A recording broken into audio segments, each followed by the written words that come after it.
Welcome, everyone. Thank you for joining today's webinar. My name is Dana Heschmeyer, Specialist of Strategic Programs here at Intalere. Intalere is a group purchasing organization and a provider-led healthcare supply chain company that empowers healthcare organizations to elevate their clinical, operational, and financial performance in today's evolving world by connecting customers with the right manufacturers, distributors, and vendors, and negotiating discounts on their behalf to help them aggregate business purchasing volume and realize unprecedented cost savings. Today, we are beginning our webinar series for Ambulatory Surgery Centers. This first session will be focused on recovery in ambulatory surgery centers, coexisting safely with COVID-19, adapting and thriving in a new and safe way of life, easing patient and staffing concerns. We will be hearing from Tracey Chadwell, BSN, RN, CVAHP, HACP, and Senior Director of Advisory Solutions for Pharmacy, Med Surg, and Lab here at Intalere, and John Goehle, CASC, MBA, and owner and CEO of Ambulatory Healthcare Strategies, LLC.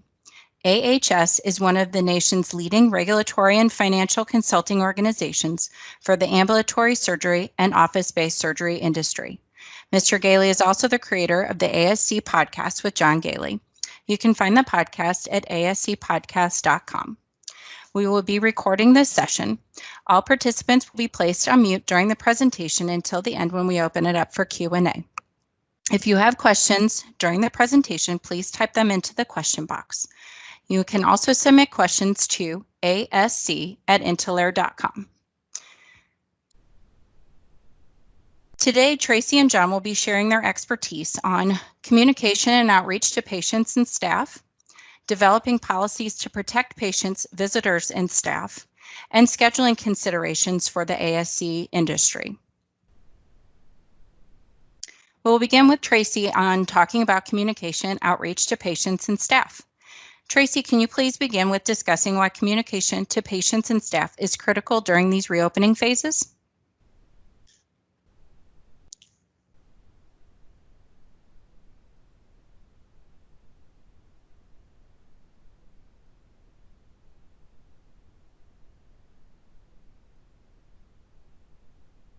Tracey, hold on, maybe I need to unmute you. I'm sorry.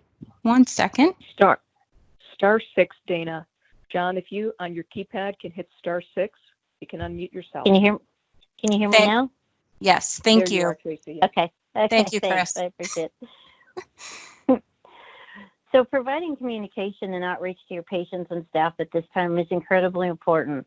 Everyone's feeling the stress and strain of everything that's been going on. And as medical providers, we can serve as a stabilizing force with that, being able to provide them some education. I mean, everybody's hearing so many different things.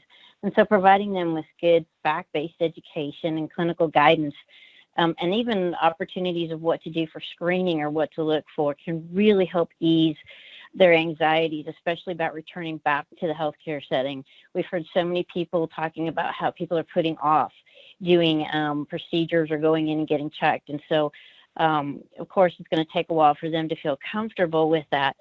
But I think if sending ongoing messaging through opportunities with text messaging, through emails, posting information on social media and on their website, and even on your voicemail messages can really help put the word out there. Number one, that you're open and you're ready to go, but what things to do, what to expect when they're coming, that there's going to be changes, and what your staff is doing now to let them know that you're ready to start taking care of patients safely.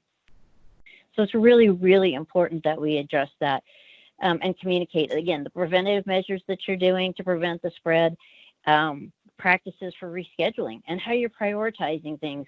As you all know, patients get frustrated if they don't really know what's going on or why. If you have determined a prioritization to returning patients back into the ambulatory surgery setting, how are you doing that? Are you segmenting your patients so that, again, any high-risk patients could be done on certain days, that type of thing? So they need to know what's going on and what steps you're taking so they feel more comfortable coming back into that setting. Another good way is, and we've seen some people incorporating telehealth in there as well for that communication, to be able to do some things remotely, providing patient education, pre-op education, post-op follow-up. So again, reducing that anxiety for them to still have those experiences of receiving care, just in a different and alternative method. And any pre-screening forms or questionnaires that can be used. Again, what to look for, what are signs and symptoms, and what should I do if I have something like this happen? Do I need to reschedule? Again, what's the plan for that? You can even create a script for your staff. So when the people are calling in, that you have kind of a set of answers to some of their questions, so that the consistent message is being sent out there to them. And then when you're looking at staff concerns, people just want to be heard. They just want to know and be empathized and have someone listen to them a lot of times to vent all that. And if these people have been treating in other areas, if they've moved over to the hospital, they're going to need some time to debrief a little bit and get back into the swing of things. So it's really important to listen to them, to talk to them, to hear what their concerns are. And again, tell them how you plan to address it. What are you going to be doing differently? Can we do some things remotely to reduce exposure for the staff as well? Am I going to have enough PPE? What are we doing for that? And are we trained in use? Do we need to go over that again? What happens if this strikes again? What are we going to do?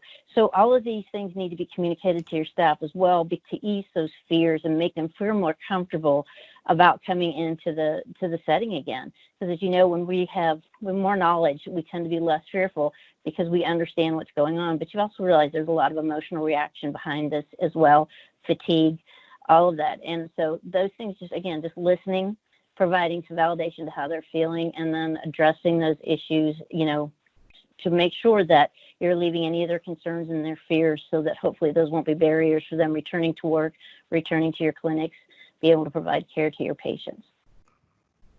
Great, thank you. John, can you please add your thoughts on communicating to patients and staff, and what else you would like to add during these reopening phases? Certainly. So during this time, we have to recognize and remember that we've all gone through a very difficult time. People are dealing with emotional problems, an awful lot of stress in their home life. They've suddenly become teachers. They're having to deal with many things at home, as well as worried about their job and worried about how things are going to change. We have a great concern here that patients are going to be very reluctant to come back for healthcare. We already know this is happening, even as these places start to open, that people are concerned about that.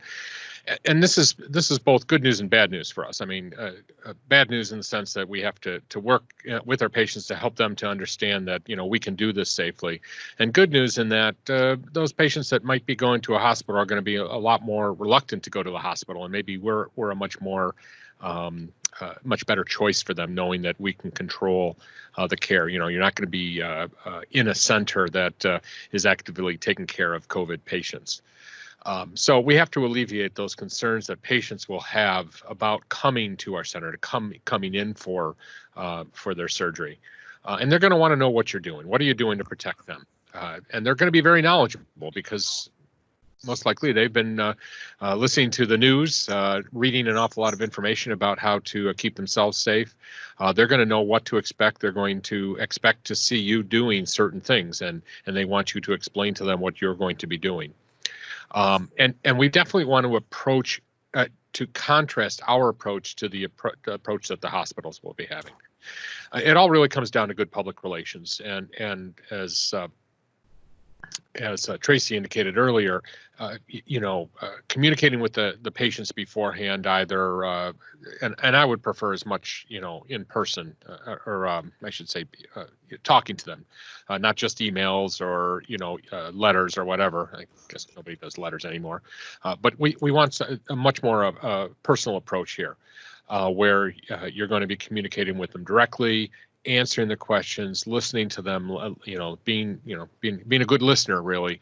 Some of those skills that many of us have unfortunately lost over the years, that we're going to have to bring back here in order to help alleviate any of their concerns. This is also a good opportunity to show the doctors how much more user-friendly we are. They're going to find it challenging to work in the hospital. They're going to know that, they know that their patients are going to be much more reluctant to go there. So this could be an opportunity for us, or for those of us that run surgery centers, to increase our volumes, to to bring on more cases. And this is a good opportunity for us to shine by showing what we can do, how we can rise to the challenge.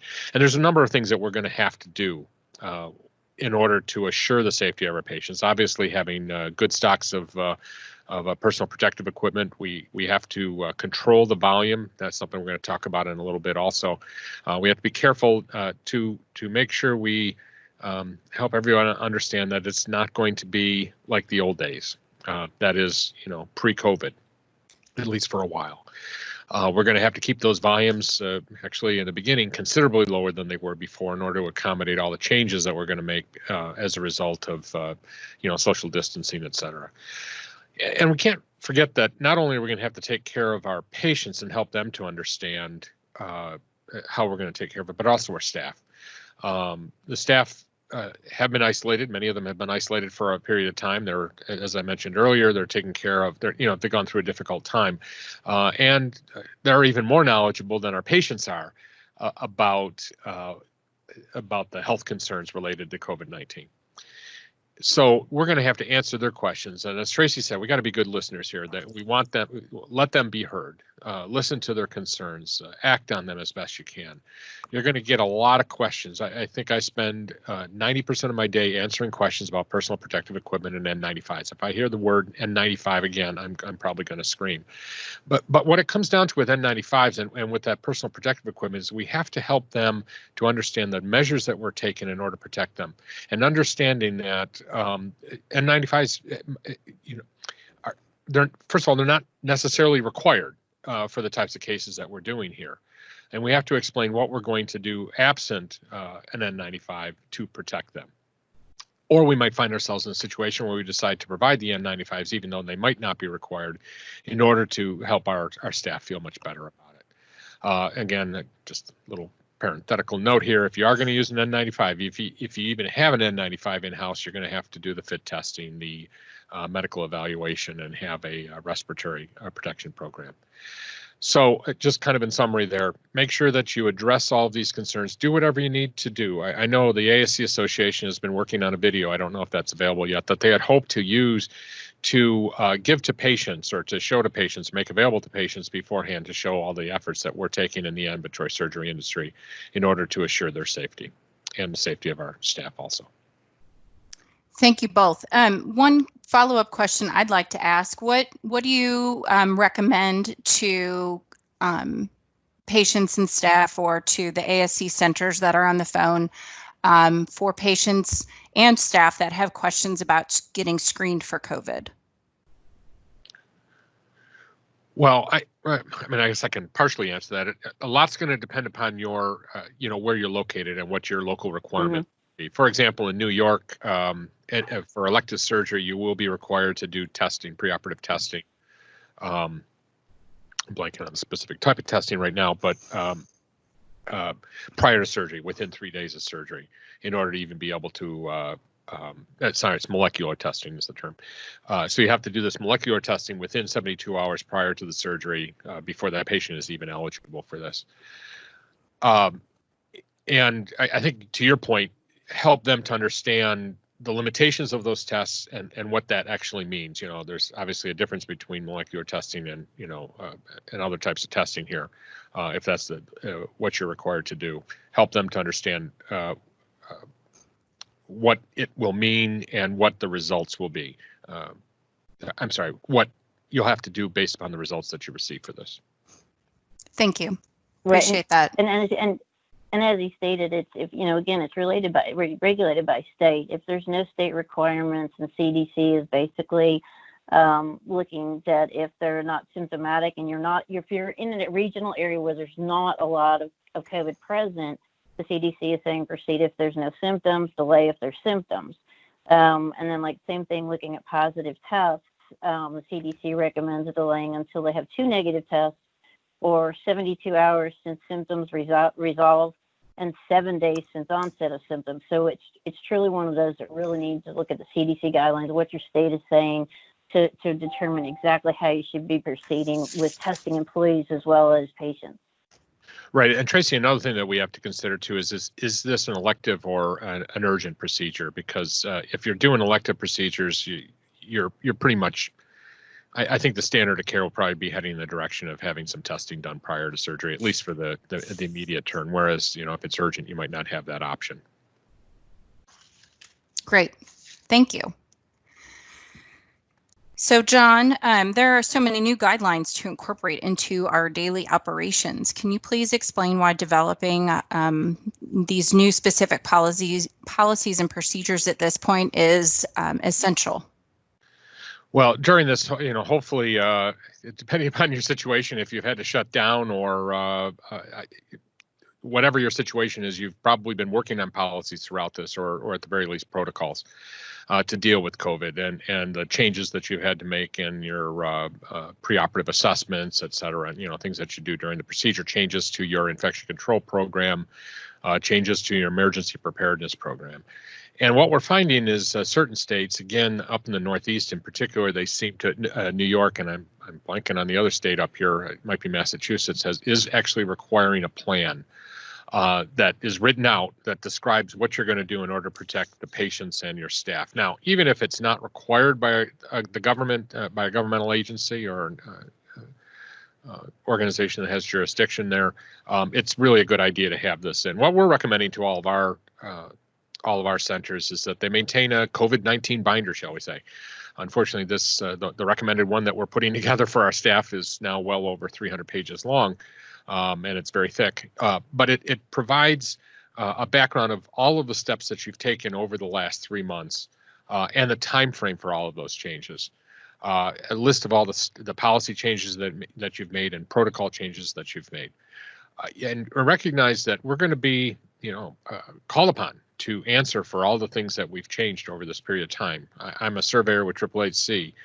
We're going to be looking at all of those steps that you've taken, both from an operational standpoint to see that you're operating appropriately during this time frame, from an infection control standpoint to make sure you took all the appropriate steps to assure the safety of your patients and avoiding infection. And lastly, make sure that you implemented your emergency preparedness program appropriately. We know that emergency preparedness was a big topic for the last couple of years, and really a lot of it was theoretical. Well, this became real. So now, we're going to go back and we're going to look at all those emergency plans, make sure that you learned from it. By the way, hopefully, you're not going to want to look at your emergency plan and say, yeah, everything worked perfectly. I don't know about you, but I never anticipated the types of things in our pandemic policy that actually occurred. I don't know that anybody did. So we've made some, massive changes to our emergency preparedness programs for all of our centers here to assure that we've learned from our mistakes or learned from our challenges during this time. And policies are going to have to address an awful lot of issues here, like what you're going to do. What are you going to do when you check in patients and your staff? What are you going to deal with? How are you going to deal with vendors? Really, the recommendation is to avoid having vendors in there at all, as much as possible. Certainly there are going to be circumstances where you're going to have to bring them back, but you're going to have to screen all of those people. What are you going to do with family members upon arrival? For example, really the recommendation is that family members stay in their car. And that it's only the patient that comes into the center, at least in the beginning phases of this recovery. For our urban centers, that's not necessarily going to be possible. They'll be, dropped off. They won't have a car necessarily. They'll have come with public transportation or from a car service, and you're going to have to address how you're going to deal with that. You also have to think about what you will. I mean, we know that we're going to be doing screening of patients and staff as they come in. Well, what are you going to do if they do have the symptoms? How are you going to react? How are you going to immediately isolate them? What are you going to do? What are you going to say? And how do you document the process after that? What do you do once you find out that a family member or a patient or a staff member tests positive after sometime during this process? Who are you going to contact now? Obviously, you need to contact the local governmental agency, health agency, in order to notify them of that. But you're going to also have to figure out, those steps, have processes in place in order to deal with what are the ramifications are of that notification. And again, we've mentioned this before, staff will want to know what's expected of them, and that's going to translate into the policies and the training that's going to go along with them. Don't forget that, that not only are you going to be developing the policies and procedures here, but you're going to have to educate your staff on what they mean. Don't expect them, they're just going to be able to, don't expect them to just read it and know what to do. As I mentioned, surveyors are going to be looking to see how you handle this crisis. And be prepared for legal issues. I'm very much afraid, we're already seeing it, the trial lawyers are going to be looking for opportunities to sue people after this and going to be looking for blame. So a lot of what you're doing, these policies, all the governing body minutes that you've generated during this time frame and the documentation in those minutes are going to be looked at in lawsuits in the future if you're unfortunate enough to be called upon that. Learn from your mistakes also, and that needs to be memorialized in that policy manual. And I think, and then also use your policies as a mechanism for explaining to your doctors why the volume is not going to be where it was before the crisis. We're already seeing this with many of the centers out there, that the doctors they're not asking, if they can get to the same volume they were beforehand, but they're asking like, how many days will it take before I can get up to full volume? And we're talking months, for this to happen. So they need to understand. It needs to be explained to them, what the changes are, how it ended up in policy, what the new policies are going to be. And just like with your staff, you're going to have to educate the doctors on the changes in your policies and protocols. Great. Thank you, John. Tracey, do you have any thoughts you'd like to add to that? Of course. Basically, to add on to what John has already said, some other things to look about, just some very concrete type things, is looking at paperless check-in processes, looking at addressing, again, whether you're using phone calls or telehealth options, to do some pre-op screening, and to just get some things done ahead of time, even to do some pre-op teaching. And again, to avoid the face-to-face contact, reducing the exposure for the patients and for your staff. So that, again, you're providing some comfort level to both, so that they feel like they're not being, exposed as often to many different things. Something else that I found that I thought would be really, really helpful is a PPE checklist to be used within your organizations, so that each area, screening area, your reception area, pre-op, post-op, and the OR, and list what types of PPE are appropriate. Some people maybe, unfortunately, have lost staff, or staff can't come back because their kids aren't going to school, and so they may not be able to join. So if you're having to deal with even bringing in staff or repurposing the staff you have, these are things to help provide consistency, so that they have something to show them to say, here's what is determined best to use in these particular areas from a PPE perspective. It also helps save on PPE, so that they're not overusing certain products, so that you have enough to go for when it's truly needed. So, so like some things like, again, when you're doing more general procedural type stuff, face coverings are fine with a gown. And a lot of people are using a face shield over that with just a general mask. But if you're going to have any kind of aerosolization going on, any kind of aerosol generating procedures, then you need to have a respirator, a face shield for your eyes, and a gown. So again, just looking at what is appropriate those times, looking at the option of doing blocks versus general anesthesia, again, to reduce the risk of exposure. Smoke evacuators, using a smoke evacuator. So you're looking at ways to remove opportunities to be subjected to sources of the virus. And like John said, looking at non-essential personnel, who should be there, who doesn't need to be there. Some places may serve as a training area, so that's going to have to be something that's going to be needed to be addressed. And limiting who isn't present during the extubation and intubation periods of time, or using other items, such as they have those hoods now, or they're putting, face masks, or they're putting a mask while they're extubating. So again, there's many techniques out there that people have been trying to use to help reduce any types of risks of this aerosolization exposure. And then changing, as he mentioned, with the visitor policy, but then comes the fact of, as he mentioned, if they've got a car service, how do you notify someone? Or if you have a parking garage and your cell phone doesn't work in the parking garage, how are you going to communicate with the families? Do you need one of those restaurant-like pagers? So we have to think out of the box to address some of these things that we really never considered before. But there are solutions out there to help adapt to some of these things, and we need to make sure that our staff and patients are aware that we're taking these measures to do that. The other thing to think about is, if we're opening up, okay, in the ASC arena, Are the labs opening up? Is x-ray available? Is there home health and PT available afterwards? So never before we really had to truly look at our interdependency on these ancillary and allied professionals. And we really need to see where they're at in this process as well to make sure that our patients get what they need after the surgery and they're able to receive that follow-up, because if they're not, then that may result in a delay of their surgery. So we really need to try and work to proactively manage these patients and specific populations. They may require some kind of a unique workflow for us. So we really need to be attuned to that when we look at them and getting them back into our surgery centers. Tracey, I just want to add on two things very quickly too. You mentioned the histories and physicals and basically the telehealth.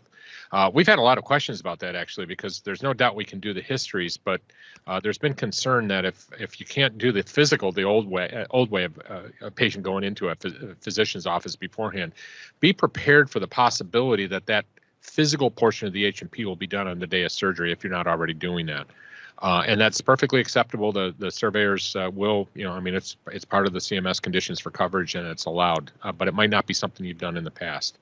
And tagging on to something that you said at the end about coordinating with other organizations, one of the things we're finding is that make sure you know that your equipment is going to be able to be serviced. One of the things that we're finding is that some of the last industries to get up and running are going to be the organizations that do our testing for us.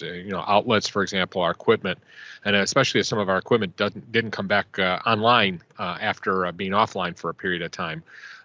We're finding that there are delays or backlogs in getting these people out there. So the sooner you contact them, the better, to make sure that all of your equipment will be functional by the time you start operations. John, I have a quick question for you on that topic. I know that this might be an issue in only some of the major hard-hit areas, but what do you recommend for those facilities that loaned out some of their equipment? Oh, absolutely. Yeah, good question. Well, first of all, it's got to be fully, biomed checked when it comes back to you. If any modifications were made to it and they're not acceptable modifications in the ASC setting, they have to be undone. But the big thing, and this is actually to that point, is that we have some concerns with biomedical people being just overwhelmed right now because of the sheer volume of things that have to be done. Backlogged items have to be done. But yes, anything that comes back has to be go through the full biomedical check. Upon arrival at your center. And I'm assuming that also needs to be documented in the policies and procedures as well. Correct. So you're going to have to keep a log of. Hopefully, you kept a log when the equipment went out, as well as the condition going out. And then when it comes back in, you bring the equipment back in, have a documentation trail for that, and in the records of the for that person. Hopefully, you're maintaining records for every piece of equipment that you have in some binder. Have the work order that shows the testing that was done and the condition of the equipment when it arrived back. All right, thank you. So Tracey, I'm going to start with you on the next one. With so many states reopening, and we've seen how many healthcare businesses are adapting to new ways of scheduling patients. Can you just take some time to discuss some ways ASCs can incorporate new scheduling practices in order to maximize the number of cases while maintaining appropriate guidelines? Sure. It's suggested that you establish a committee. The more people that you have involved that you reach out to, as I just talked about with allied health professionals and that type of thing, you need to make sure that the services can all be coordinated. So you need your surgeons, your anesthesia, nursing, to basically look at who's been deferred, who's been delayed, and prioritize and come up with a policy that you're considering the immediate needs of the patients.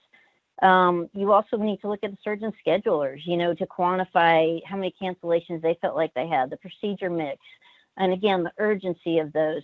Hopefully they have had contact with those patients to kind of see if there's been any changes of the condition, if they sought healthcare elsewhere, but you need to find out where you're at with that. And then determine, again, prioritize those patients, figure out who needs to be seen first, who is postponed, the urgent needs, and communicate this process to the patients as to how you're doing this so that they truly can understand what's happening and what they can expect when they might be getting in to do their procedure. There's several objective priority scoring tools that are available to help do this. And, again, looking back at who's been putting off organ transplants, cancer treatments, those types of things, which obviously not doing organ transplants in ASCs, but looking at the consideration of what type of procedures that you'll be doing and procedural time, how much it'll take. And it's like I said before, if they can do blocks versus general anesthesia, really helps. You could also look at when you are doing your scheduling, I think a lot of people are already considering this, longer hours during the day or on the weekend. And to help maybe up efficiency with things, you might look at doing what some people were calling a super Saturday or a super Sunday, where you have specific procedures that maybe one physician can perform quickly. They're low-risk procedures. Their patients should be a low risk. And they'd be unlikely to require, extended operative time. They're just common procedures that you can just roll out. Again, with the consideration of trying to get up and running as quickly as possible to get these patients seen, but also looking at bringing revenue back into your ASC center, because that's important. If you need to be staying open, you've got to have that too. So you might also look at dedicating specific days to only scheduling high-risk patients, post-COVID patients, or even just those that are aerosolize generating procedures, proximity to the airway, any of those types. Again, scheduling them certain ways so that you're lowering the risk of exposure for other patients and staff within the OR.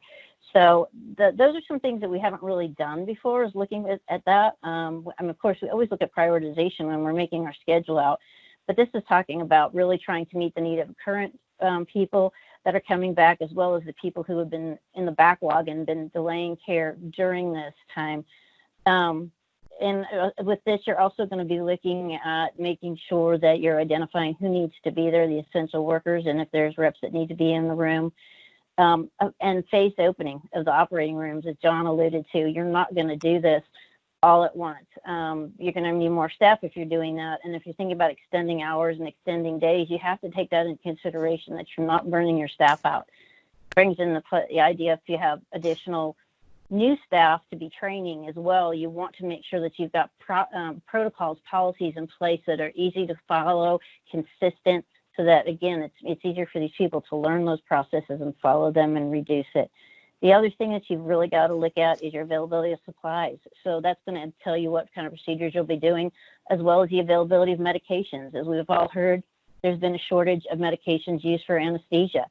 So, what are we going to do about that? What can we use to treat even nebulizers and inhalers, or there's a shortage? So how is that going to affect what procedures that we are currently going to be able to perform? Great, thank you. John, can you add some of your thoughts to this? Certainly. So one of the things that Tracey said about committees, of course, I immediately cringed when I heard that, because that's why I got away from the hospital, Tracey. But to your point, putting together a group of people, just don't call it a committee, at the surgery center to do this. And actually, I was thinking that a term that we've been using recently is like huddles, where you get together in the morning and like in the hallway and kind of huddle. And I thought, boy, you can't even use that term anymore. Because of social distancing, but definitely put together some, thought leaders in your organization, as Tracey said, to discuss these things through, start thinking innovatively at the place. You got to really look at your space differently now. And sometimes this might mean, asking some outside person to look at it. How can you use your space differently? How can you rearrange your waiting area to get more people in there, but still socially distanced?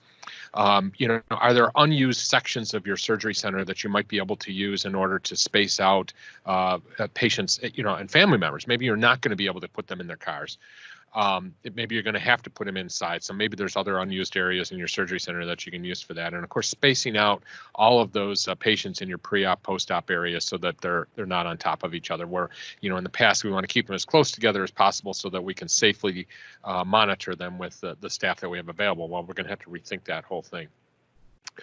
And also in that whole issue of like keeping people in their cars, some of our centers are erecting tents out in their parking lot or on the grass area if they have it next to the surgery center, obviously not in a urban center, but as a way, and then putting furniture out there for people to sit in.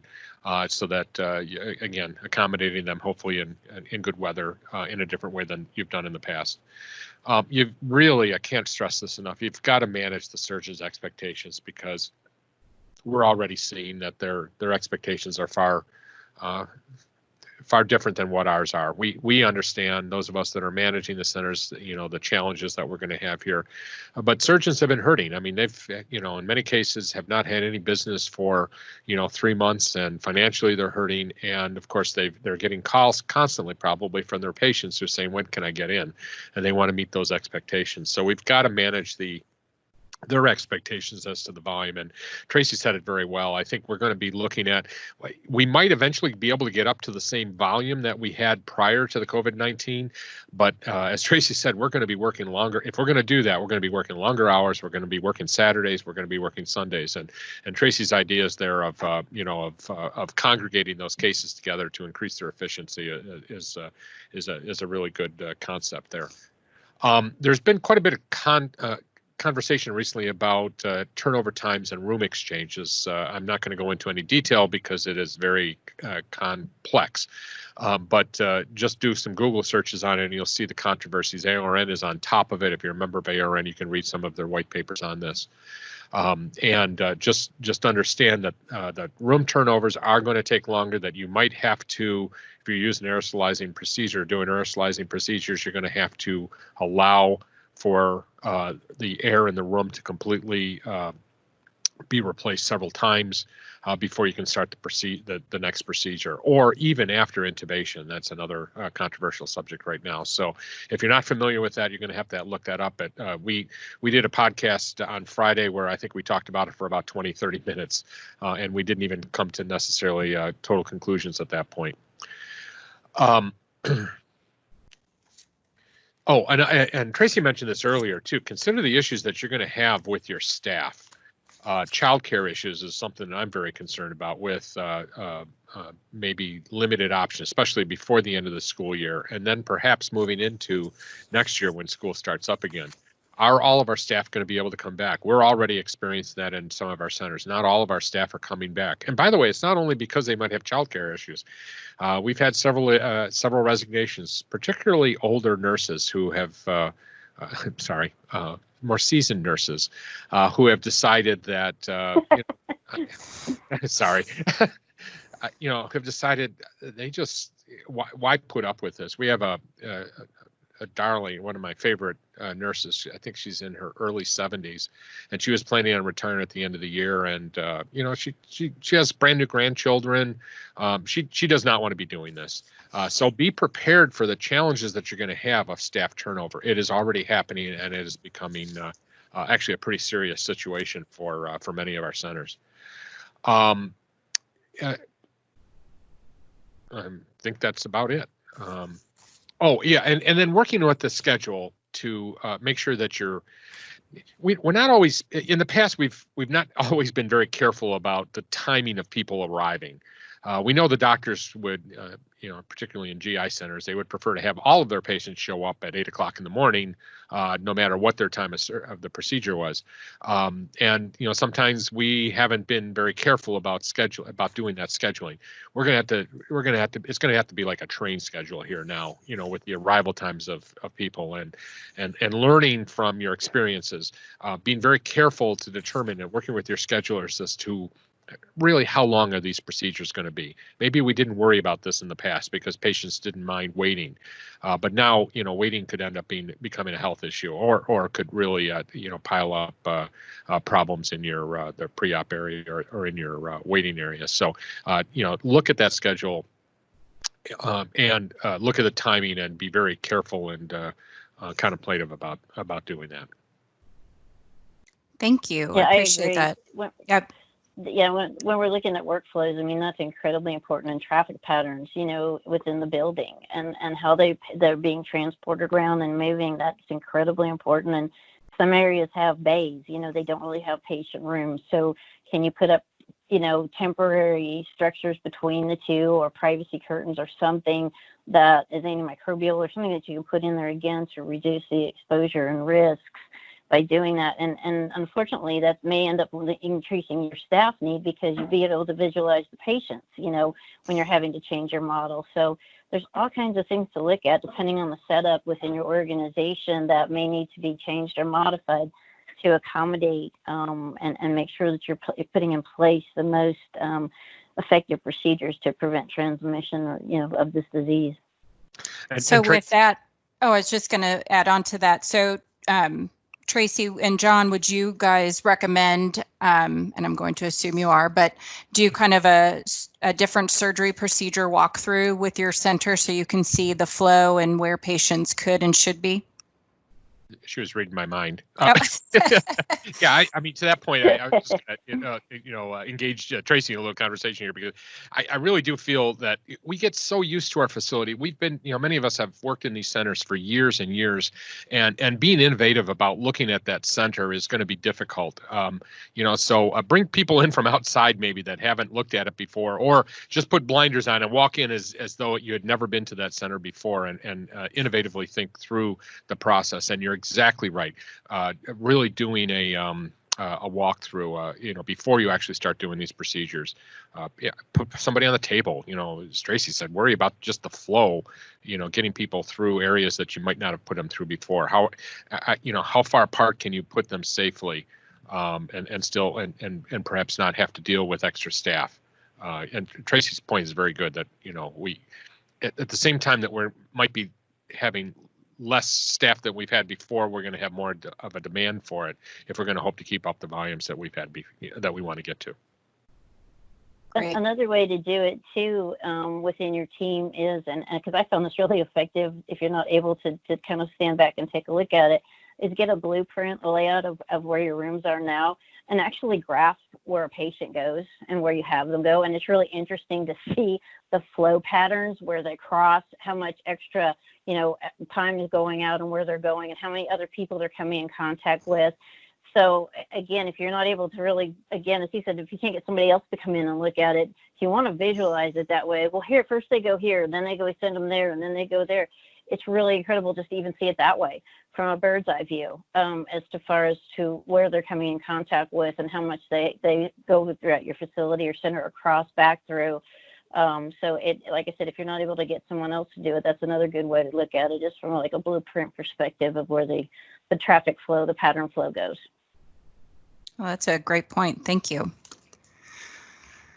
All right. Well, I thank you both for all of your great information. We are going to go ahead and open it up to some Q&A and discussion. While I get that set up, I'm going to put some additional resources up on the screen for everyone to jot down. And then let me move over and check the conversation box. I don't see anything there. Does anybody have any questions that they would like to ask to Tracey or John? You need to unmute their lines. All right, hopefully that worked.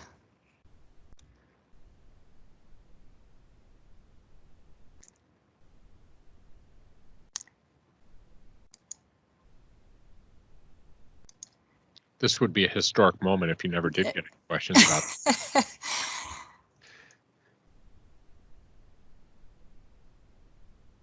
If you're on your cell phone, you can also hit *6 to unmute, but Dana, they still look like everyone's muted on mine when I pull up the people. Okay.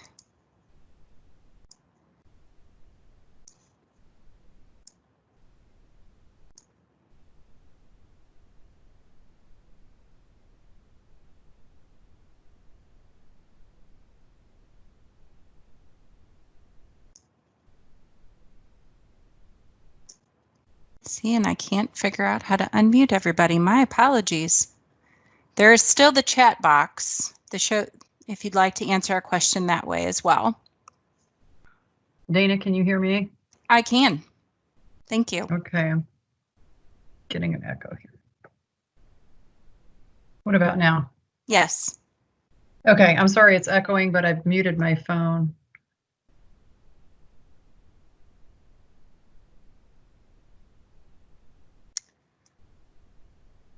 All right. Well, sorry, was there a question coming in?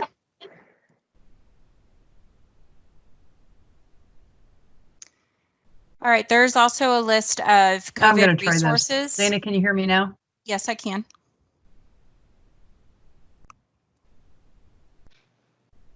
Did you have a question?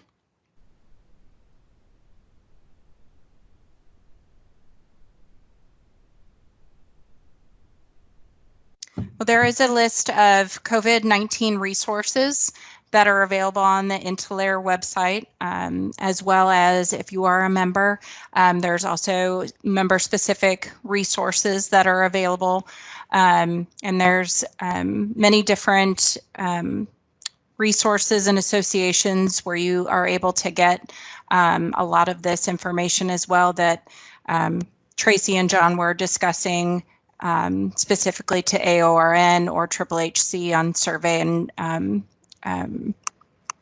different resources from that. John is also hosting a finance and accounting reimbursement seminar next week, so you can check his out. And then we would also like to let you know that our next webinar is going to be held on June 17th at 1 p.m. And we will be discussing infection prevention topics and best practices. So we thank you for attending this session. We look forward to having you on our next session. And if you have any future topics or questions that you would like us to address, please go ahead and send them to asc@intalere.com. Thank you very much.